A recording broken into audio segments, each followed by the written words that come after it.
Vi siete mai chiesti perché tutte le religioni, la maggior parte dei sentieri spirituali nella storia hanno chiesto di stare lontani dal sesso?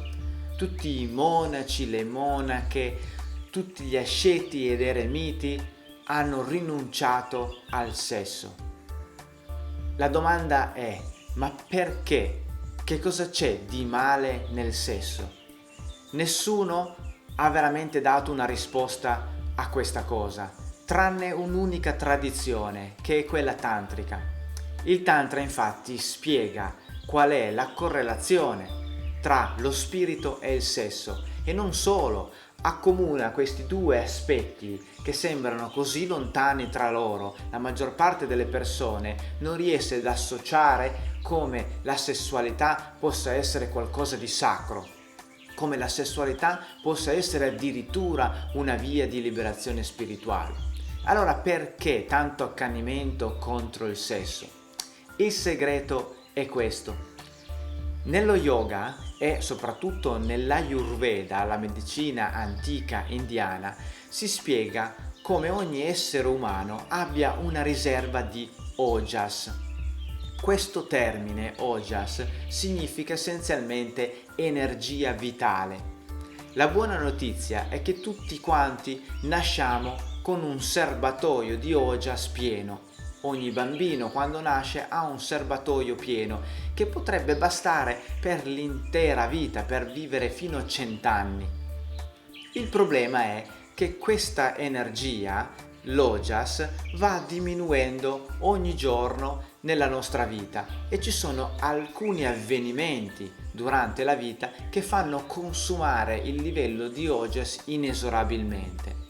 Questi sono avvenimenti eccezionali che possono succedere nella vita di una persona, ma c'è qualcosa che accade più o meno regolarmente nella vita di tutti i giorni delle persone, e questo è la sessualità.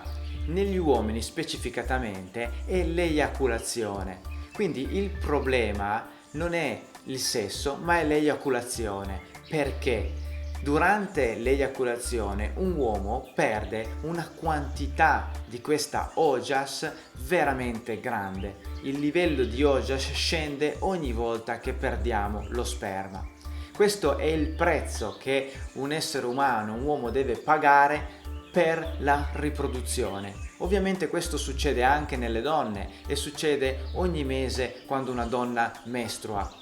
Il sangue mestruale contiene una grande quantità di questa ojas, ma nell'uomo è molto maggiore nell'eiaculazione e purtroppo succede anche molto più spesso rispetto alle mestruazioni. La brutta notizia è che questa ojas non si può recuperare, non ci sono distributori per strada. Il problema è che l'ojas scende inesorabilmente con l'avanzare dell'età. Allora che cosa possiamo fare? Diventiamo tutti celibi? Smettiamo tutti di fare sesso? Il Tantra ci dà un'altra opzione e questa è la buona notizia del giorno. Possiamo continuare ad avere la nostra vita sessuale molto ricca, possiamo assolutamente avere tutti i rapporti che vogliamo senza sprecare quest'ojas, senza sprecare energia vitale. Come fare? Si può fare sesso senza sprecare il seme. Il Tantra insegna come separare l'orgasmo dall'eiaculazione. Per fare questo c'è bisogno dell'adeguato allenamento, bisogna fare un training che ci permetta di poter fare l'amore senza eiaculare, o per meglio dire possiamo eiaculare quando vogliamo, a volontà. Lo decidiamo noi quando scaricarci, e vi assicuro che questo è un nuovo modo di fare sesso. Si può fare sesso per ore senza perdere energia e si può fare sesso anche avanti con l'età, perché il livello di ojas non scende. Preserviamo questa energia vitale fino alla vecchiaia.